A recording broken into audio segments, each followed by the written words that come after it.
Sinong tao nga ba si Mary Grace Piatos? Yan ang gustong malaman ng mga kongresista kaugnay sa misteryosong pangalan niyan na konektado umano sa ginastang confidential funds ni Vice President Sara Duterte. Nasa frontline ng balitang yan si Marian Enriquez.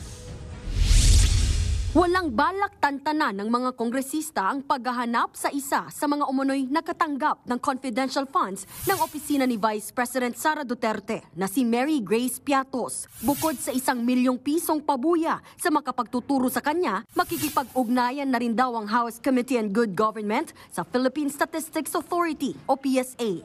Ito ay para i-verify kung meron talagang nakarehistro sa kanila na Mary Grace Piatos ang pangalan. Tinitingnan pa namin yung ibang mga pangalan. Baka mamaya meron pang mga binabanggit ninyo. So at least isang pasadahan na lang.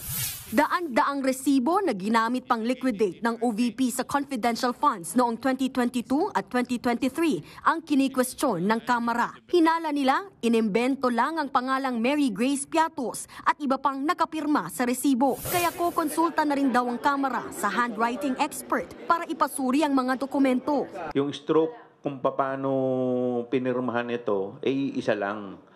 Tapos pati po yung ballpen na ginamit, iisang tinta. Kinukonsider na rin po namin yung mga penmanship para ma-submit sa mga expert witness.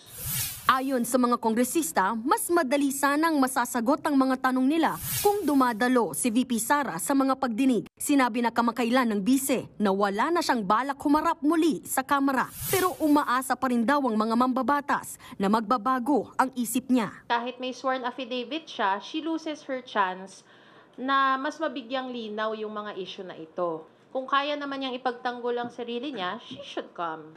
Nakakuha na ng impormasyon ng House Committee on Good Government na nakauwi na ng Pilipinas mula Amerika ang Chief of Staff ni VP Sara na si Attorney Zulaika Lopez. Yun nga lang, wala pa raw kumpirmasyon kung dadalo ito bukas.